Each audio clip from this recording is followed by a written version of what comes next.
Hello friends, எல்லாருக்கும் வணக்கம். இன்றைக்கி நம்ம வீடியோவில் என்ன பார்க்க போகிறோன்னா, ராகி எப்படி சுத்தம் பண்ணுறது மண் கல் இல்லாமல் அப்படின்னு பார்க்க போகிறோம்.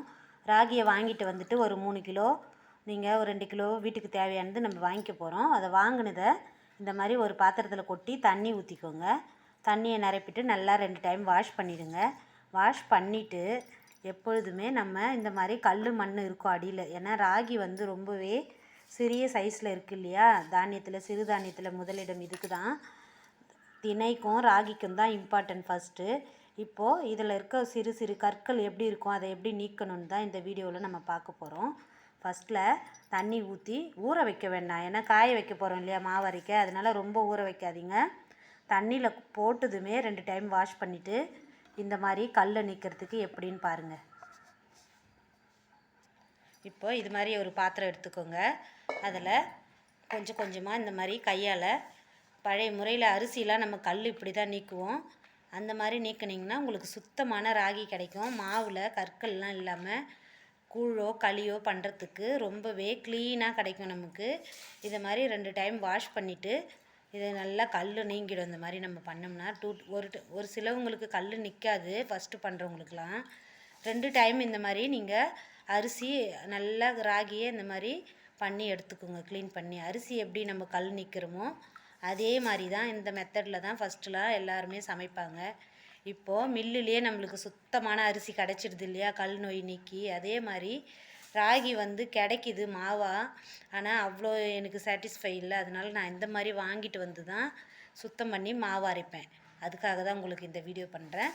ஃபுல்லாக நான் க்ளீன் பண்ணிவிட்டு எவ்வளோ மண் இருக்குதுன்னு நான் காமிக்கிறேன் உங்களுக்கு.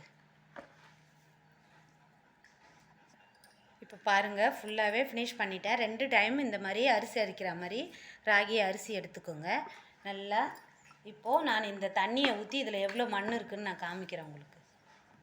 பாருங்கள், இது ஃபுல்லாகவே மண் தாங்க, உங்களுக்கே நல்லா தெரியும். பாருங்கள் மண், பாருங்கள் எவ்வளோ இருக்குது பாருங்கள்.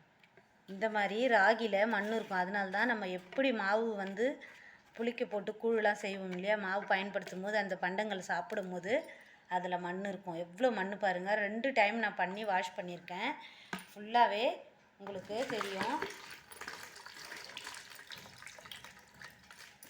பாருங்கள், இது ஃபஸ்ட் டைம் பண்ணுது கல். பாருங்கள் எப்படி தெரியுதுங்களா, கல் இந்த மாதிரி மண் இருக்கும், கல் இருக்கும். அதை நீக்கணுன்னா இந்த மாதிரி எளிமையான மெத்தட், ஒரு 5 மினிட்டில் நம்ம இதை க்ளீன் பண்ணிடலாம்.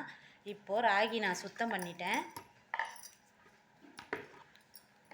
நல்லா நம்ம தண்ணியை இருத்துட்டு, தண்ணி இருக்க கஷ்டமாக இருந்ததுன்னா ஃபில்ட்ரு வச்சு நீங்கள் ஜூஸ் வடிகட்டுறோம் இல்லையா, அதில் கூட நம்ம தண்ணியை வடிச்சிட்டு நல்லாவே இதை எடுத்துகிட்டு போய் காய வச்சிடணும். மாடியில் கொண்டு போய் மண் படாமல் இடத்துல காய வைங்க.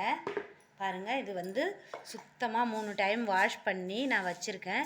இப்போ ஜூஸ் வடிகட்டுறதுல வடிகட்டிட்டோம்னா தண்ணி எல்லாம் போயிடும். மாடி கொண்டு போய் காய வைக்கிற வேலை தான் இப்போது. நல்லா தண்ணியை ஒட்டை இருத்துருங்க.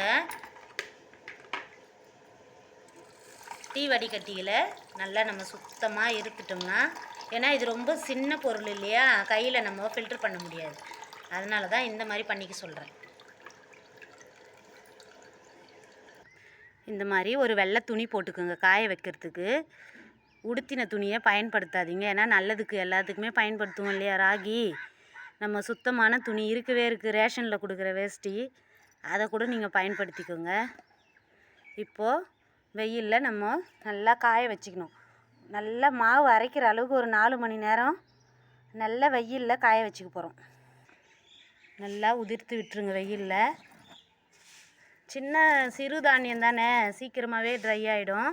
நம்ம வாஷ் பண்ணுறது சட்டுன்னு வாஷ் பண்ணிக்கணும் எப்பொழுதுமே, ஏன்னா ஊறிடுதுன்னா காய ரொம்ப டைம் எடுக்கும் இல்லையா, அதுக்காக சொல்கிறேன். இதே மாதிரி ஃபுல்லாக காய வச்சுருங்க. கொஞ்சம் பாருங்கள், நான் உயரமாக ஒரு ஸ்டூல் மாதிரி இருக்கிற இதில் தான் காய போடுறேன். அந்த மாதிரி பண்ணிக்குவோம். மாடி ஆனாலும் காற்று அடிச்சுதுன்னா கண்டிப்பாக மண்ணெலாம் பறந்து வந்து விழும் இல்லையா, அதுக்காக சொல்கிறேன். இந்த மாதிரி காய வச்சுக்கோங்க, சூப்பராக இருக்கும் ராகி மாவு.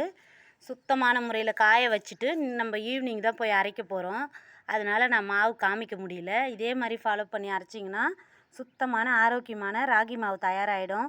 ஓகே, தேங்க்யூ ஃபார் வாட்சிங் மை வீடியோ. பாய்.